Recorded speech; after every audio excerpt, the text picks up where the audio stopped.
Welcome to the Guns and Noses podcast. My name's Helen Taylor and I am the owner of Guns and Noses, and I own 3 Labradors. We're here to talk about real moments, real lives, and the wins, the wobblers, and the occasional up yours moments.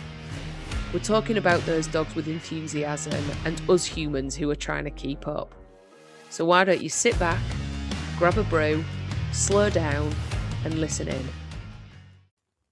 Hello and welcome back to the Guns and Noses podcast with me, Helen Taylor, and my 3 sidekicks, Jack, Red and Sky. I have just been on a week's holiday with my family. We headed off to Mallorca to a water park and had the most wonderful time. A week's break in the sun, and it was just wonderful to just get that family time away from everything that is what I would class as normal. So the horses and the dogs, even though I love them all to bits, it's nice to just have a little bit of a break. And I hope that you all will be getting chance to have a break as well at some point over this summer. But today I really want to carry on talking about what we can do in the home to make sense to our dogs, and if we can't teach them, what it is that we can do instead to be able to help them be more successful. So a few weeks ago, I was working with a lovely family and their dog, and this dog was particularly hyper, quite a young dog, and was bouncing all over the place. And their words were, if you sit down on the sofa, he'll come in. He might jump on you, but, he's fine, he's friendly. And I was like, well, I'm not okay with that. I love dogs. I'm absolutely okay around dogs. But what I'm not okay with is dogs using me as a springboard, because they can do some damage. I have 2 frozen shoulders at the moment, which means that I've got less rotation in both shoulders, which I've been told that is very unusual to get 2 frozen shoulders at the same time. So, hey, lucky me, eh? I've won that jackpot. But I wasn't okay with it. So I said to them, I was like, could we do something different? Can we just possibly maybe put him on the lead? And they went, oh, I'd not thought about that. I said, well, what you do have to think about is that not everybody that comes into your home is going to be okay with a big 25, 30 kilo dog jumping on them.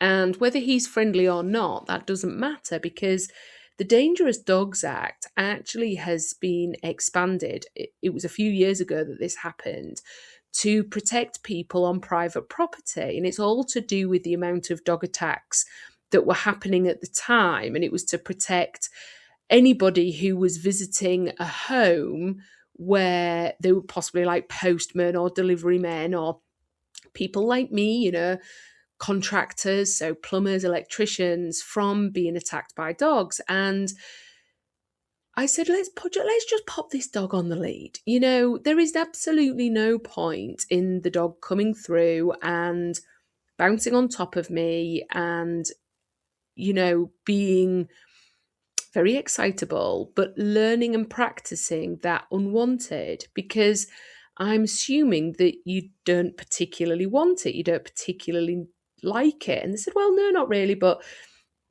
we've never had anybody complain before. And I was like, well, okay. So this is where sort of like rules and boundaries come into play, especially within the home. And so I said, let's just pop him on lead. He's, oh, right, okay, I'll just have to go find his collar. Okay, so this dog didn't wear a collar. It didn't wear anything in the house. So there was no way of being able to get hold of the dog when he was doing something that they didn't like easily. And so they went and popped his collar on, and they popped his lead on, and they brought him through, and he sat. They didn't say anything. They didn't ask him to. That's just what he did.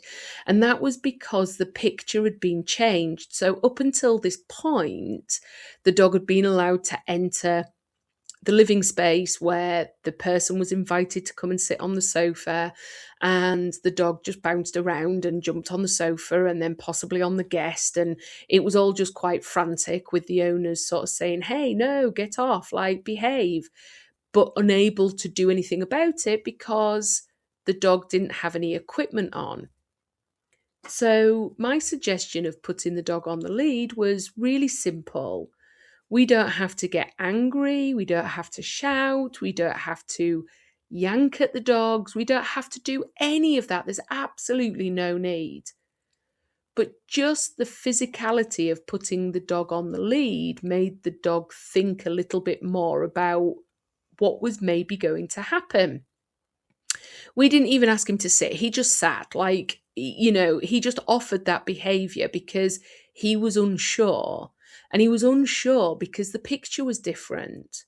All we'd done is put him on his lead and his collar, which he'd done hundreds of times before to go out for a walk, but never in the house. So my question to you is there anything wrong with putting our dogs on lead in the house to be able to control them, so that we don't put the onus on the visitors to be able to control our dog? Now, some people, don't get me wrong, they absolutely love the dogs bouncing on them and all the rest of it. And that's okay for them. But what about the next person that walks through the door who's maybe a little unsure, or they're younger or they're older, so they're a bit unsteady on their feet and they can get injuries really easily? And the simple and effective way of popping our dogs on lead when visitors arrive can help us gather control. And we've all got them. We've all got those visitors who really love dogs and who are happy to encourage unwanted behaviours. And what I mean by that is, if you don't want your dogs jumping up, which I certainly don't, 3 big dogs jumping at anyone is too much. We've got those visitors who come round and they're like, oh, it's fine, it doesn't matter. And the dogs are leaping all over them and jumping and carrying on. And it's all just very frantic and chaotic. But by putting the dog on the lead, we take the responsibility away from the visitors to control the dog, or on the flip side, to encourage the dog to do the things that we don't want them to do. We can also then be very confident in the fact that the dog won't bolt out the door. So if you've got a dog who likes to bolt out the door, popping them on lead will stop that. We've then also got the availability to greet our guests in a way that should be calm. It should be less chaotic. And we should be able to invite them in to sit down and offer them a cup of tea, to then be able to go and make that cup of tea.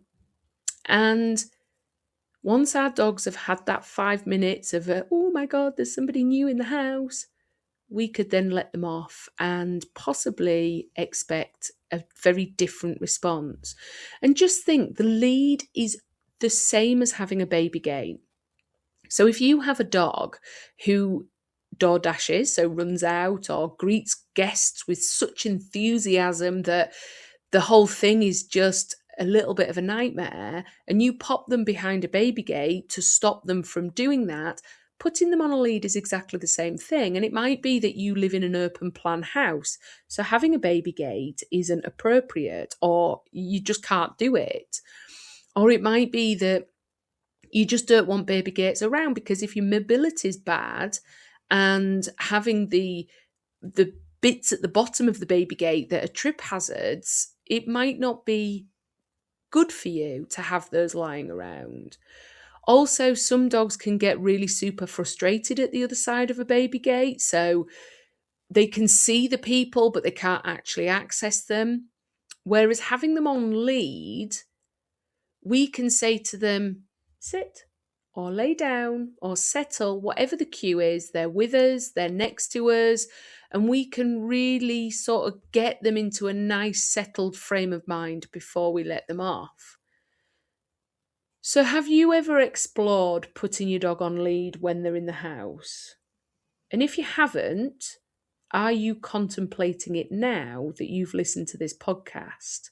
And if you are, let me know in the comments. But also share this with people, because sometimes the simplest things are the most effective. If you've enjoyed it, please follow me. Please share it with a fellow dog lover. And until next time, train kindly and try to keep up. Thank you for spending this time with me.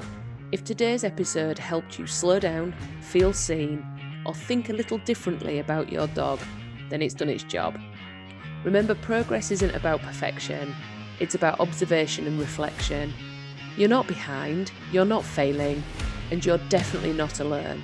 Until next time, keep training kindly and try to keep up.